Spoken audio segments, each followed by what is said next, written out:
My name is John Krieger. I'm the Executive Director of World Denver. We're a nonprofit membership organization that facilitates global connection and citizen diplomacy through international exchange, community engagement events, and education initiatives.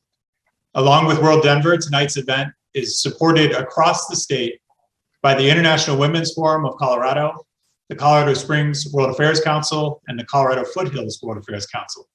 And I'll ask each of our partners to briefly introduce their organization, starting with Tracy Johnson from the Colorado Springs World Affairs Council. Thank you, John. It is with great pride and pleasure that Colorado Springs World Affairs Council, which began in 1979, partners with these other fine organizations to help everyone learn and support more about Ukrainians in Colorado. It will be a great evening, and we look forward to it. Thanks again. Stanley? Yeah, thank you. Okay, so anyway, on behalf of the Colorado Foothills World Affairs Council, I'd like to really thank the panelists of Ukrainians of Colorado today for taking time out of their very hectic schedule to share their stories with their audiences. I know all of you have very, very busy careers. You have families to worry about in Ukraine, and yet you still find the time to organize a dizzying array of activities in Colorado supporting Ukraine. I volunteered for Ukrainians of Colorado for about the past month, and I know you to be a group of wonderful people, and your contributions go directly to meet the critical needs of Ukrainians. And for anybody in our audience who's interested in volunteering, I can tell you that you will get a feeling of camaraderie with these wonderful people. And also it will help just a little bit to ease the pain and guilt of what you're seeing is happening in Ukraine. Thank you very much, World Denver, for hosting this. John? And Sandy. Hello, I'm Sandy Cook, representing IWF Colorado. IWF is part of the larger global organization of the International Women's Forum, whose membership includes more than 7,000 diverse, high-achieving women from 33 nations and 6 continents. We are so pleased that IWF member and Chermak Dillen will be a part of this important briefing. Thank you for being here. Thank you. Each of our organizations have heard from our membership over the last few weeks a real desire to learn more about the human impact of Russia's unprovoked invasion of Ukraine and to find ways to get involved and to offer their support. Tonight's program will feature perspectives from Ukrainians of Colorado here in Colorado, and we will be led in that conversation by Mark Dillen and Ann Chermak Dillen. Mark and Ann are former senior foreign service officers with extensive experience and knowledge of the region. In fact, they were both in Kyiv for Ann's Fulbright until just before the invasion earlier this year when they were evacuated. We thank them for their moderating, and of course, we offer so much gratitude and thanks to our panelists for being here tonight and for sharing their stories. Before I hand things over, we do want tonight's event to be a conversation, and we encourage you to submit your questions throughout the program using the Q&A icon at the bottom of your webinar screen. And with that, I hand things over to our moderators and panelists, and I thank you all for being here this evening. Thank you so much, John, and to all the cooperating organizations this evening. My name is Mark Dillen, and Ann and I will have the pleasure of introducing a really terrific group of people, all of them with Ukrainians of Colorado.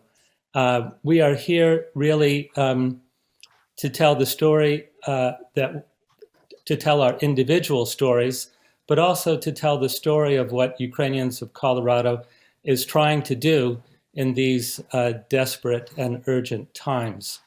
All of our panelists come to Colorado by their own special route. We are of different generations. Those who were born in Ukraine were born in various parts of the country. We have Marina Dubrova, who was born in Dnipro in the east and who came to the United States in 1994. We have Irina Shatalova, who was born in Kyiv and came to the United States in 2010. Alexi Drozd, who was also born in Kyiv, but came to the United States, I think, as a very young man in 2004. And Lana Fenkanyn, who was born in Chicago, but like my wife, Anne, was raised in a Ukrainian family such that her first language at home was Ukrainian, not English. These individual stories are meaningful in understanding the context of the work of this organization, Ukrainians of Colorado, because each one brings a perspective on the terrible events that are taking place even as we speak.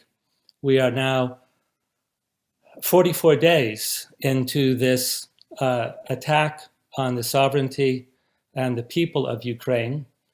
And we are aware as never before that this is not just an existential struggle for Ukraine as a people, as a nation, and as a sovereign country, but it is a struggle that impacts the future of our world. So it is certainly relevant that we should be having this discussion this evening.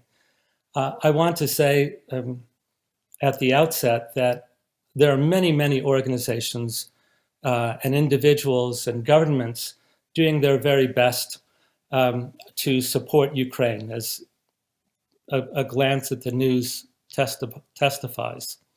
And some of that support, obviously, is political military. We see the comments by Foreign Minister Kuleba today in Brussels saying, give us weapons, weapons, weapons. We need those now. We see the economic sanctions that have been added to both by executive order in the US administration and in the legislation passed by the Congress today, in fact. But the main focus for Ukrainians of Colorado has been naturally the humanitarian issues. And it's not the exclusive interest because we organize rallies. We meet with our elected representatives. We try to motivate everyone in a position of influence to do everything they can to help Ukraine at this particular moment of such great urgency.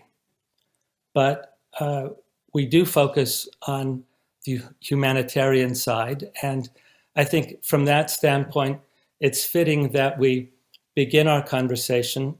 I'd like to turn to Marina Dubrova. As I mentioned, she was born in Dnipro in the east, an area under great pressures right now. She came to the United States in 1994. She is a real estate broker, has a successful business here in Colorado. And along with Irina Shatalova and some others, I suspect, back in 2014, decided that there had to be an organization here in Colorado dealing with the issues that were being created at that time by the first invasion by Russia into Ukraine and the annexation of Crimea. So, Marina, if I could turn to you to start our discussion this evening. Yes. How is your family doing, first of all? And secondly, tell us about what it was like in 2014 when you and Irina and others started Ukrainians of Colorado. What motivated you at that time to get involved? Well, first of all, thank you, World Denver organization, for giving us an opportunity to speak out and platform to speak out and present our organization. So in 2014, when with the first invasion of Ukraine, annexation of Crimea there was a need for organizing some body of not institution, because we are not members, and there's no membership to belong to our organization. Everyone can belong, as long as they feel Ukrainians. But there was a need of some kind of body to bring Ukrainians together, or whoever our friends who supported us. And there were 5 women who were in the beginning of the organization. It's Irina Shatalova, Christa Lozanovich, Oksana Bentley, and Nadia Mironenko. And since I have the biggest mouth, I'm still here and just shouting out for the Ukrainians of Colorado. But our purpose was just to bring together the community. We have a Ukrainian church, but nowadays not that many people go into church. So we had to have some kind of different body where it feels everyone feels comfortable. Nobody is discriminated due to the language or beliefs, or so. Like I said, if you feel Ukrainian, you're welcome. And since then, in 2014, we had a lot of support, and we even started to do our festivals, Ukrainian festivals, which had never been done before, and it became tradition. And we felt the need for the community from our people, from our hromada, that's the community in Ukrainian. So we have that feel, and Irina and I, even, we had a Ukrainian radio in 2014, 2015. We had, but, not that many sponsors were approached, and so we had to shut it down. But we had very good, interesting programs, and that even people in Ukraine were listening to our radio programs, which last only 1 hour. But they were sending us absolutely high remarks and reviews that they were impressed by the information they were receiving, and that how much Ukrainians in Colorado, in America, cared about Ukraine, history, traditions, music. So it was very uplifting. But the war started, and soon enough, it just escaped the headlines in the newspaper, and everyone forgot about it. But behind the scenes, the war was going on, and now it's hopefully in the last phase. We still need the unity. We still need the help, and I just want to say how much we appreciate the help and support we receive from our friends in the community.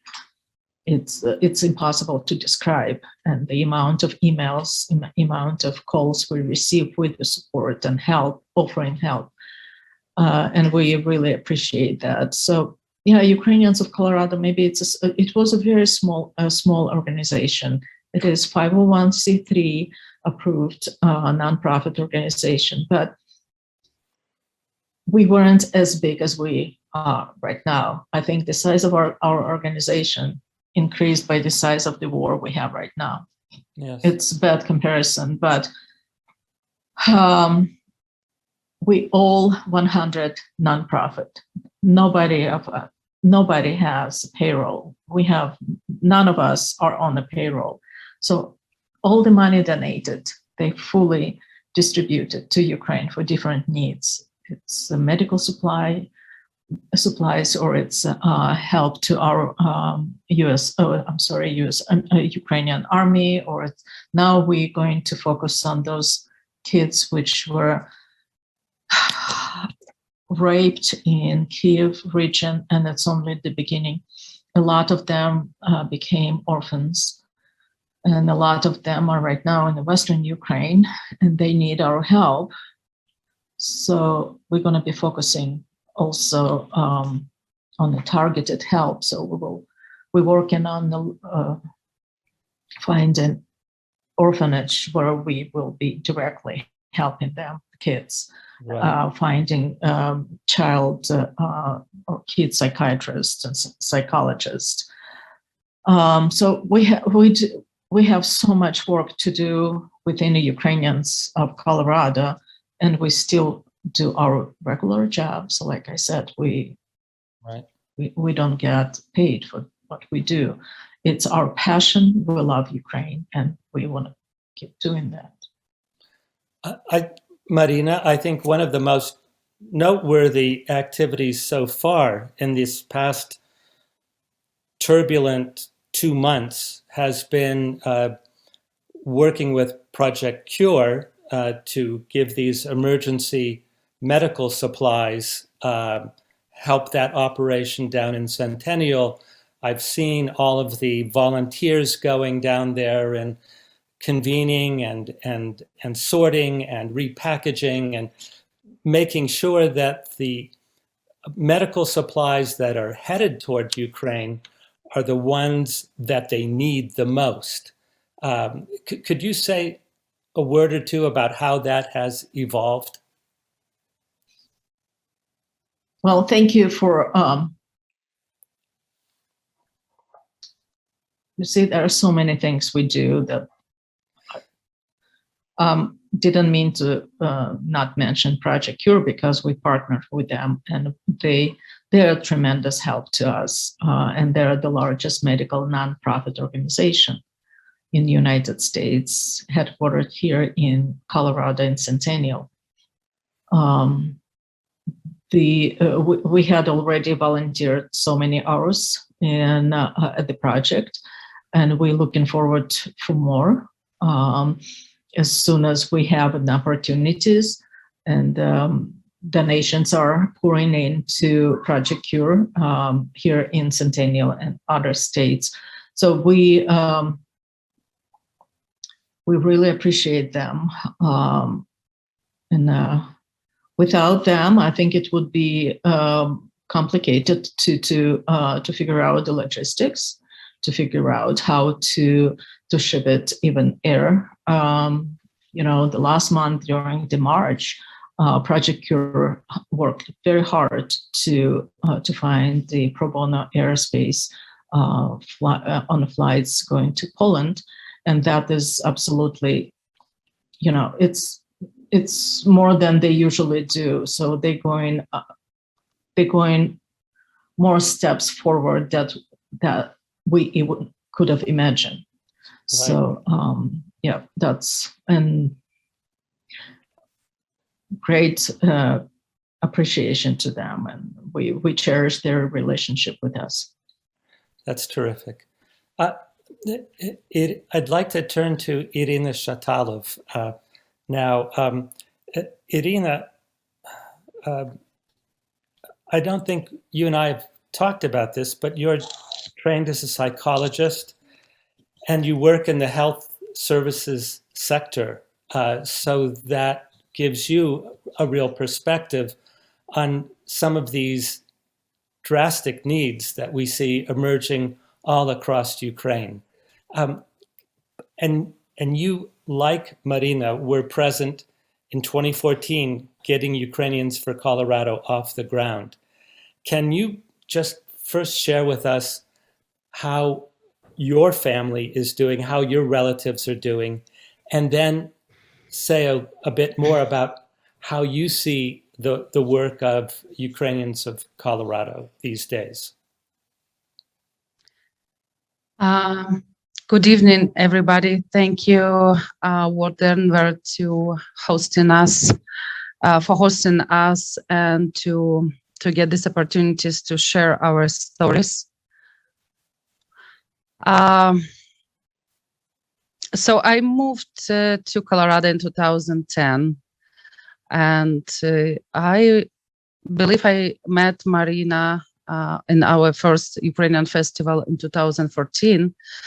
It was a very struggling moment for all of us, and a lot of Ukrainians came, I remember, to Clement Park.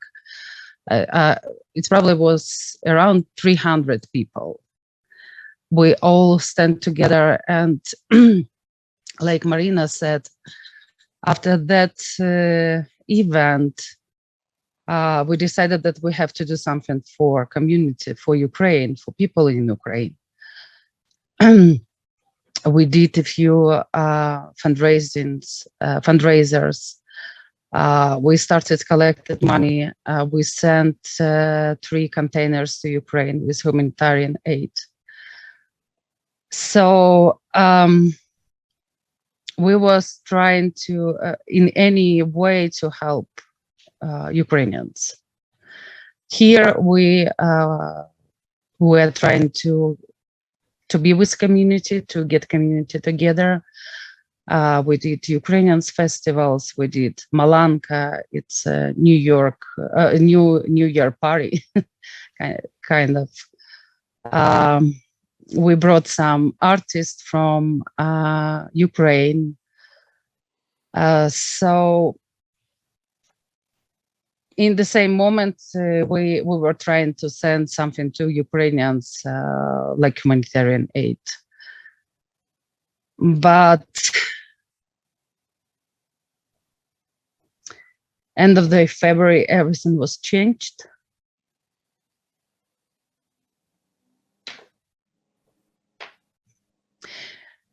And right now we have huge family who helps to Ukrainians of Colorado. We have different directions in which we have to work. We have PR team. Mark, you represent this team. We have social media team like Lana and Alexi.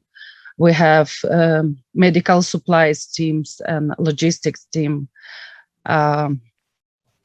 We have people who help us with government outreach, with business outreach. And it's huge thanks and appreciation from us. My family, my parents finally moved to Poland, but rest of the family stay in Ukraine, in Kyiv. My cousin lived in Irpin, and thanks God she escaped in the last moment from the tragedy, which we saw in a couple of days ago.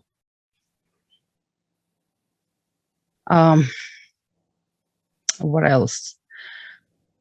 And yes, I have a psychologist background. I graduated in Poland University, Warsaw University. And right now I'm working with elderly, disabled people. And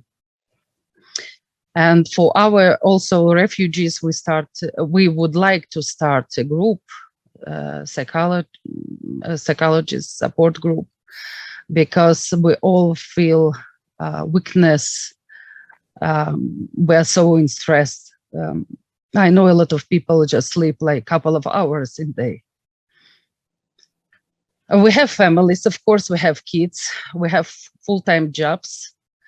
But this volunteering for us, it's like escaping from all those bad news from Ukraine. Right. We have to feel that we do something. We have to feel that we can help them. And those people need to feel that they have background and we are their background. Right. You know, that feeling of needing to belong, to do something tangible at this emergency moment, you sense it among Coloradans of all walks of life. Last weekend, and maybe one of our panelists would like to comment on it, there was a bake sale south of Denver. A Polish, really a beautiful man and his wife, they had made more than 200 Ukrainian cakes, and they were selling them to help us raise money for our work. Mm-hmm. And it was just 2 days, a few hours each day, but by the end of those 2 days, he had sold more than well over 200 cakes. And you could see from the faces of the people walking in, these were a cross section of all Colorado, people coming, wanting to do something. And that's the way it is with the volunteers that you see down at Centennial, working in the warehouse to package the humanitarian supplies, the medical supplies. And I think that's one of the things that encourages everyone when they see this desire to participate and to do something. So with that, Anne, if I could, I'll mute myself and you turn yourself on. Thank you. Thank you. Thank you very much. We want to hear from our other panelists, Lana and Alexi. Absolutely. Absolutely. And we've got questions now from our viewers, and we want to encourage our viewers to continue with submitting your questions in the Q&A. There's one that here that I think is of concern to many of us that I would like Alexi perhaps to give some thought to, and that is, how do you get the real facts to the average Russian citizens? Most aren't bad people, they just are too willing to believe Putin's lies. Russians are very patriotic, but that is their downfall. Alexi, from your perspective and your monitoring of social media and your following all of this, what would you propose, or what do you think might be done to better inform Russian citizens of the truth about what is happening in Ukraine? Thank you, Anne. I appreciate the question. Just real quick, I'd like to thank World Denver, IWF, the Foothills World Affairs, Denver World for hosting us, and just in general, all the people that are here that are not indifferent and come here with open minds and open hearts. We've seen so much support and it's really appreciated, and we really welcome everybody to come and join and stand with us against this crime against humanity. It's been wonderful to see all the support to come together. As far as the misinformation that's happening in Russia, unfortunately, it's a systematic issue. Putin's been working on solidifying his control over his people and control over the media for the last 25, 30 years. It's not an easy monster to tackle. I personally believe that all truth sooner or later comes to light, and it's a matter of time. People want to know the truth, people will find it. Unfortunately, the situation there is such that only people that are out there looking for truth are going to be able to find it. People that go out of their way, and they have big challenges. As far as we go, I think it's important to not engage the people that are spreading misinformation, or otherwise we're giving them the spotlight. It is important to spread the real information out there. To monitor, it is because we live in this world of Facebooks and posts, it is very important for us to monitor what it is that we share. If we are not willing to do the research ourselves to make sure that we're sharing the real information, how can we expect other people to do so? That's terrific advice, Alexi. And along those lines, what would you like people here in Colorado to know about the place where you grew up? Yes, Ukraine is very near and dear to my heart. I grew up there, lived there until I was 12. Most of my family, my grandparents, my uncles, aunts, cousins, they're all there. They're all there and they're all taking an active part. I have cousins that have kids that were just born and they're 2-3 years old, and they had to leave them at home to be watched over by the other friends and wives, pick up weapons, and go fight on the front lines. So it's a little hard to speak about, but such is the truth. Some of my cousins have been there since 2014. They have came back and had a medical treatment for PTSD. And yet on the first day of 24th, they got together and they went to fight.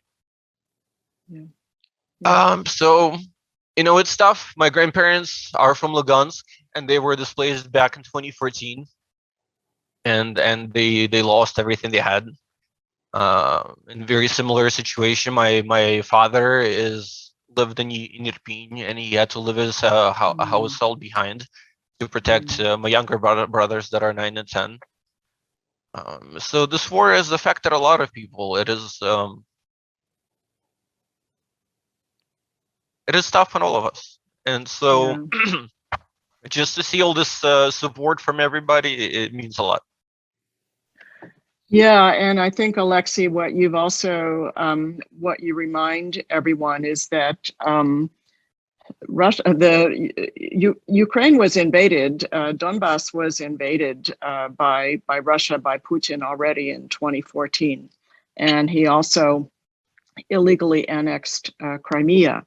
And in that time, since 2014, over 14,000 people had been killed and 2 million people had already been displaced, including your relatives. So what Putin is doing now is, in effect, a re-invasion, a continuation of this invasion on a much, much greater scale. And that's what we're all confronted with. That's what all of Ukraine now is confronted with. And I would go further and say it's not a continuation of invasion. On the day of invasion, Putin came out and he said Ukrainians are not a people, that they don't deserve to exist. I would go as far as to say this is genocide. This is a systematic killing, without discrimination to civilians, military, kids, or women. Right. Yes. No, that is a very important point. And in fact, 2 days ago, a very disturbing and frightening, I would call it a manifesto, was published in the official Russian news agency that in effect said that Ukrainians should be wiped out, should be eliminated. Mark, you were going to add something. Yeah, I was going to say this question might sound to some legalistic, but we have now so much evidence that a genocide is being perpetrated that Ukrainians of Colorado issued its own statement, which we gave to all the media locally, and we sent to all the political offices of our elected representatives earlier this week, stating the simple fact and asking them to recognize and emphasize this point. And indeed, I think by now, to our great sorrow, it is being seen again and again, proved as the discoveries around the Chernihiv and around the suburbs of Kyiv are demonstrating. But Lana, I see that you were shaking your head in agreement with what Alexi was saying. So we would like to turn to you, a native Chicagoan, but with very, very strong ties to Ukraine. And when you say in your bio note that all 4 grandparents survived the Stalin genocide called the Holodomor, which was forced starvation in the 1930s. And then they escaped World War II concentration camps to come to the United States. These are such impressive stories, very similar, and to your grandparents fleeing Ukraine at the end of World War II.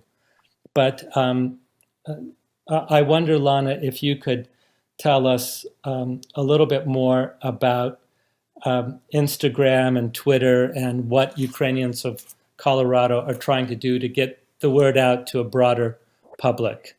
Yes, absolutely. So I joined on actually maybe just a month ago. I grew up in Chicago, very involved in the community, and I moved out here a couple of years ago. And when the war started, I just started typing into Facebook, like, Ukrainian groups. I was like, I just have to do something. And it goes off of what Irina says.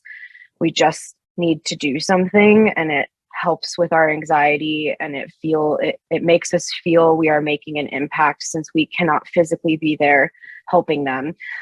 So I came in, I went to one of the rallies, and I saw one of the members sitting at the table, and I saw they had flyers to volunteer, and I was like, I have to go talk to them. I have to talk to them.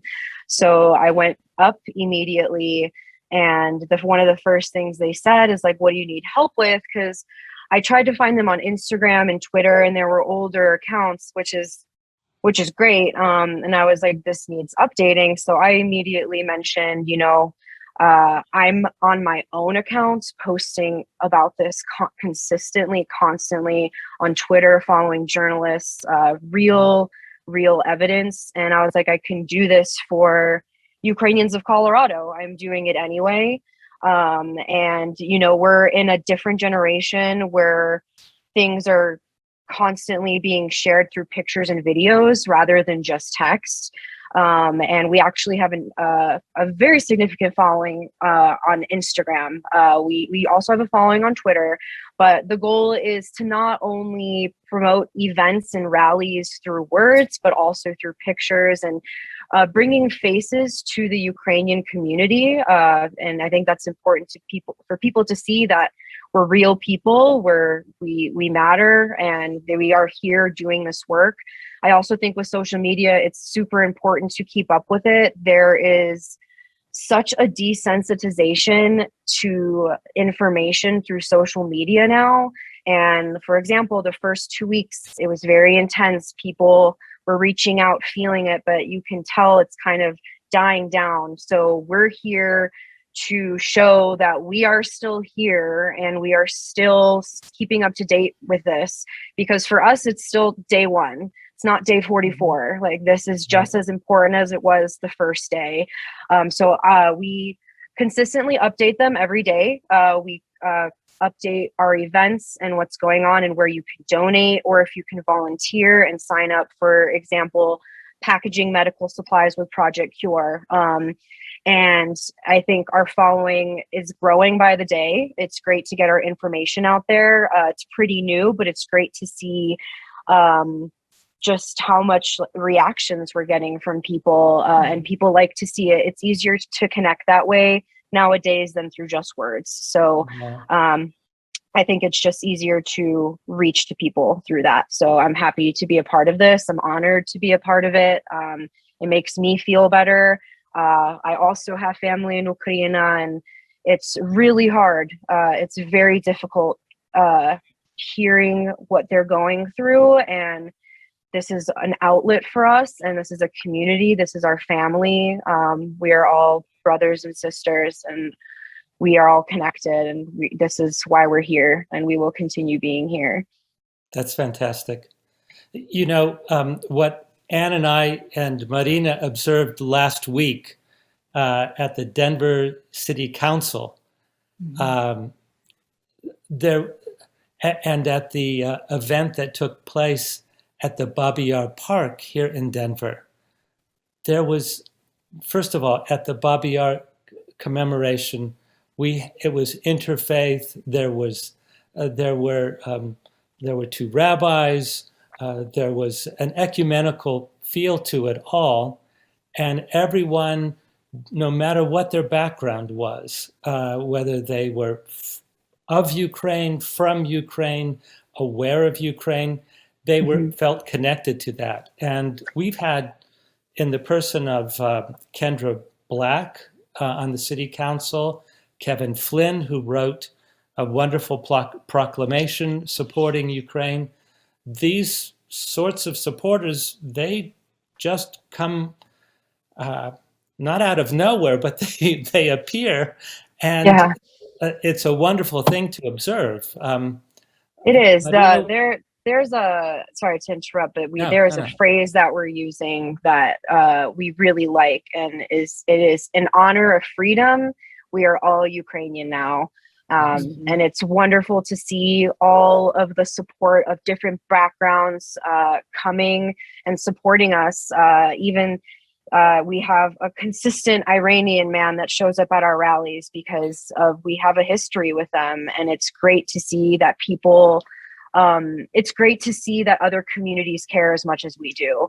And we are all Ukrainian now. This is a huge worldwide catastrophe happening. And it's great to see people stepping up and caring and showing their care. We care about, we need it, and we appreciate all of the help and volunteering we've received.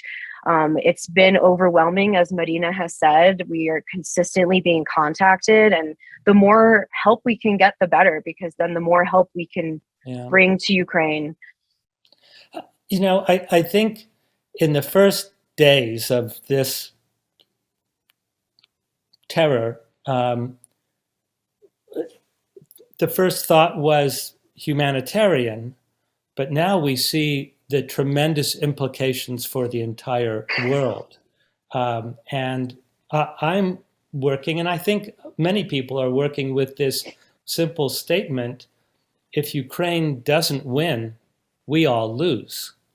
And that is part of the motivation, I think, when you hear the people who have been closest to this as commentators and observers. I think CNN has done a masterful job of covering every aspect of this terrible time. But people come away saying, this is not just Ukraine's fight, this is everyone's fight. Agreed. I completely agree. And, you know, I think Ukrainians we are defending the world right now. And I think people are thinking that Putin will stop at Ukraine. And the reality is he won't. He has such a twisted mission, which we cannot correctly identify, but based off of historical events and his behavior, it's not going to stop at Ukraine. It's not going to stop in Ukraine. And that is why we have to win, and we will win. And even my family in Ukraine says that, like, they have no option but to win. That's why so many people refuse to leave. It's a country of 43 million people, and only 4 million people have fled. Of course, there's many displaced, but people refuse to leave. And my family is one of them. They're just like, this is our country and this is our land. And if we leave, then we lose. And it's a huge patriotic, brave, courageous sacrifice they are making. And we are very proud of everyone over there right now. Absolutely. Well, it's also the reinforcement of Ukrainian identity, because that's one of Putin's huge lies, is that there is no such thing as Ukraine and Ukrainian. And I think all of us are working very, very hard to show that there is indeed a Ukrainian identity and a history and a language and a culture. And I think that's something that we need to really focus on and reinforce among our audiences. Would anyone like to say a word about that particular element? I'd like to say a word.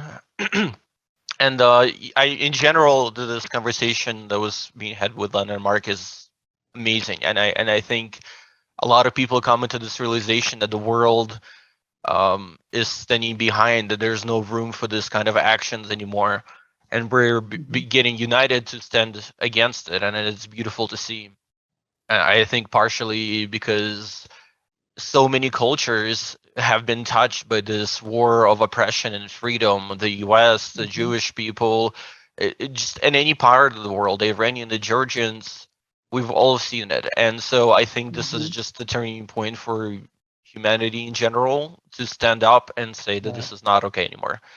And as far as the Ukrainian identity goes, it was a big turning moment, starting from 2014. Just the Putin's oppression reignited something within our people, reignited the pride and passion, and maybe with the invention of internet and freedom of information, people are remembering all the atrocities that have happened to our people, from the Holodomors and thousands of years of oppression, and our people trying to establish our own country and peace on this world has been just a repeating echo of history. And I think this is the time to put an end to it and finally establish it. And so people are becoming more and more prideful and more ingrained. And the more that Putin's trying to stomp him out, the more he is stoking that fire.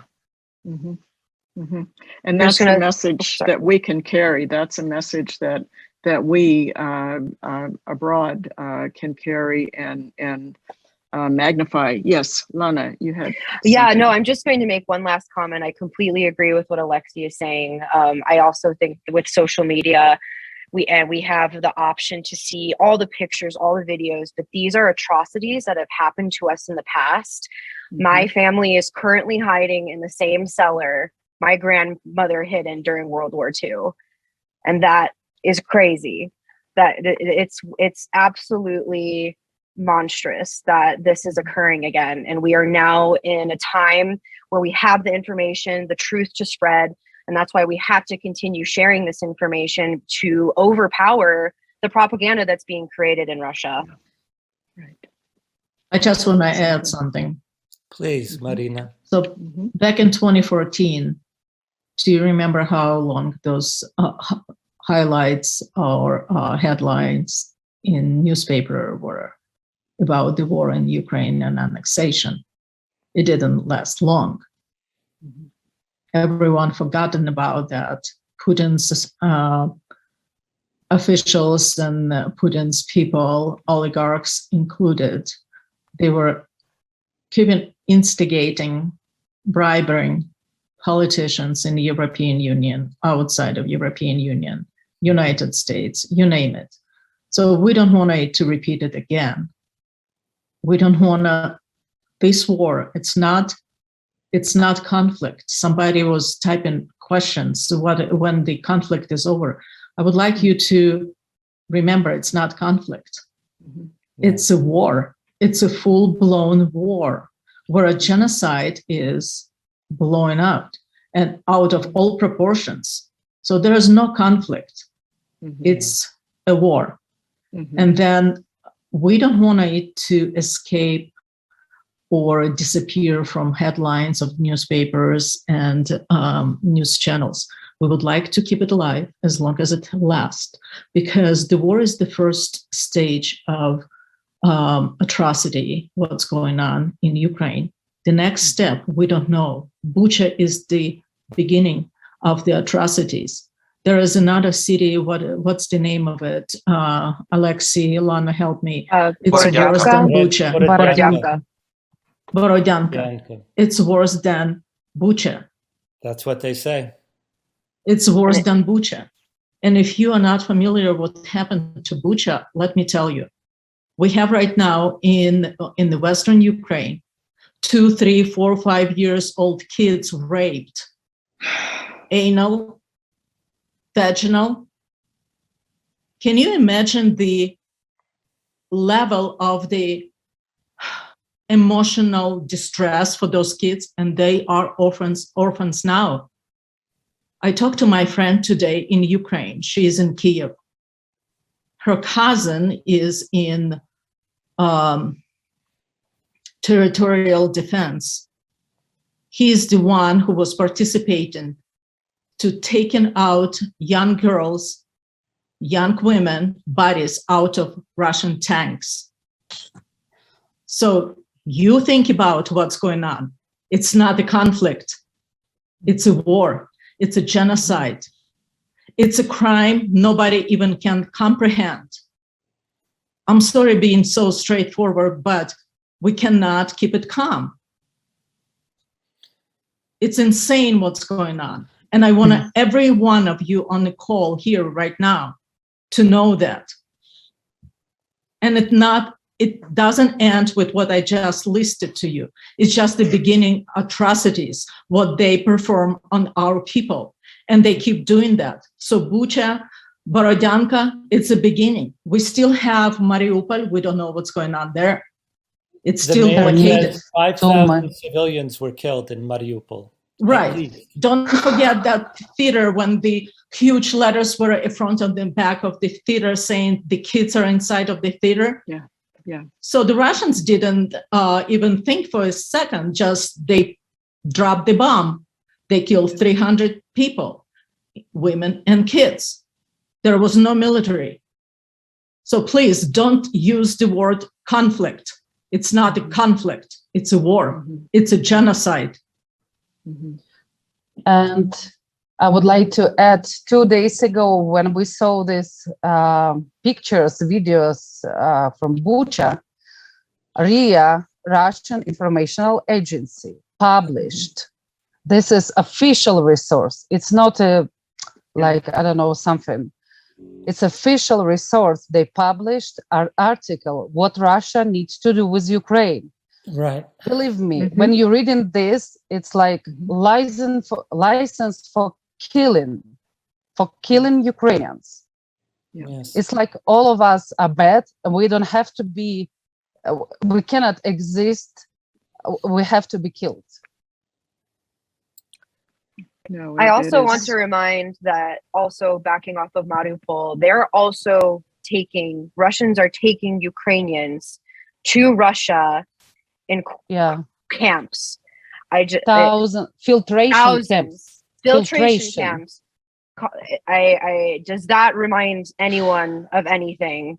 It is horrible. And these are the concentration camps our grandparents and ancestors survived through, and it is repeating. And this is why it is so important our information and news stays at the top, and that we get this information out, because it is continuing. And as Marina says, Bucha is just the beginning. I cannot even imagine to begin what happened in Mariupol and in Izium and Kharkiv region. It's absolute atrocities, and we are just at the beginning stages, and we're going to need a lot of help continuing going forward. It's hard to imagine.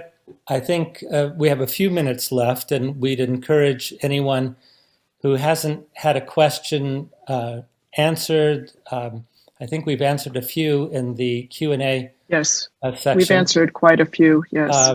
But if you have another question, now would be a good time to let one of the panelists take a stab at it. I might mention that, President Zelensky has been such a powerful, heroic figure throughout this period, and one could not have scripted such a brilliant communications strategy. And it's larger than communications, but what stands in my mind is hearing the last few minutes, his remarks when he addressed the Israeli Knesset. He quoted Golda Meir, who was born in Kyiv, and she said of the surrounding territory back in, I think, 1967 or thereabouts, she said, well, we intend to live, and they want to destroy us. We don't see any room for compromise between those positions. And that, I think, also speaks to the situation that Ukraine finds itself in. There have been a number of negotiating sessions. There have been a number of statements about willingness to negotiate, not to give up any Ukrainian territory, not to forget about the war crimes, but to come to an agreement. And you can see that at this moment, that is not happening. What I would like to add here in this discussion and suggest and remind all of us is that in addition to speaking out and raising awareness through the publics, through social media, through all kinds of media, it's critical that we communicate to our elected officials.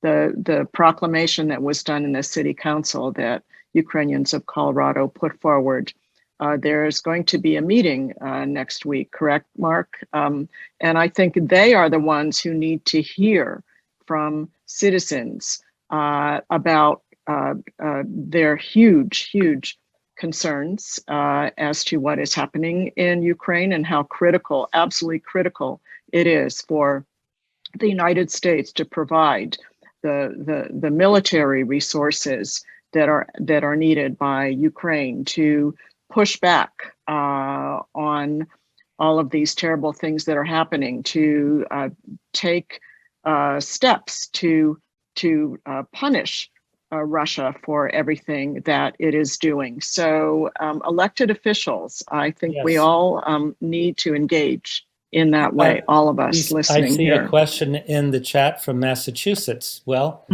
beginning tomorrow, Congress is in recess. I think the Senate's in recess for a week or two, the House of Representatives, a similar amount of time. Your elected representatives will be coming back to your districts, and you should let them know how you feel. If you have a group that is supporting Ukraine, meet with your congressmen and your senators and let them know how important it is to supply this assistance urgently, not in a day, not in a month, but right away, because this is a critical moment for the survival of Ukraine. I also think the diaspora and the community in New York and New Jersey, which is very close by, is very, very large. If you're able to go ahead and show up in person, rally, and you'll be able to find more direct volunteering opportunities in person. I'm sure just as we hand out information here, I'm sure they have information there. They have been having weekly rallies just like we have been. And physically showing up is a great way to show your support as well. And it's important to do so. Absolutely. Absolutely. There's a question here from Anne Harrington. How connected are you to other Ukrainian communities? Do you have a joint strategy? That's a great question. Marina, do you want to tackle that, or Irina? We have about 2 minutes here, so connected to other Ukrainian communities. Do you have a joint strategy? Well, honestly, no, we don't have a joint strategy with communities outside of Colorado, but Irina has a very special relationship with the community in Houston, and we trying to work with them in terms of sending supplies. It got to my attention that the governor of Texas has approved the shipment to Poland twice a week, and it's free of charge. So we're trying to get on their planes our medical supplies, ship it to our nonprofit organization in Ukraine and Poland to reduce our cost for the shipment. So that's the community we work with. We also work with the community in New Mexico, but they're a very small community, but with a very small amount of members there, they do a great job as well. And we are connected on the Facebook. Looking forward, we will have refugee issues, and we don't have time to delve into that right now. But there are, at this moment, hundreds of Ukrainians along the Mexican border trying to get some sort of temporary parole to come into the United States. So that will bring us into contact with some of the neighboring states as well. Well, Anne and I just wanted to wrap up by thanking our panelists for their terrific conversation. And we'd like to thank also the World Denver, John Krieger, Tracy Johnson, Stan Harsha, Sandy Cook of the IWF. And we'd really appreciate staying in touch with you. And we welcome and are grateful for your support. Yes, please. Thank you, all of us. This support is urgently needed. Thank you. Thank you all for showing up. Thank you. Thank you very much. Thank you Very for cool. not being indifferent and coming here to listen to us. And thank you, World Denver, for Terrific. putting this together. Terrific. Slava Ukraini. Героям Героям слава. слава. Героям слава.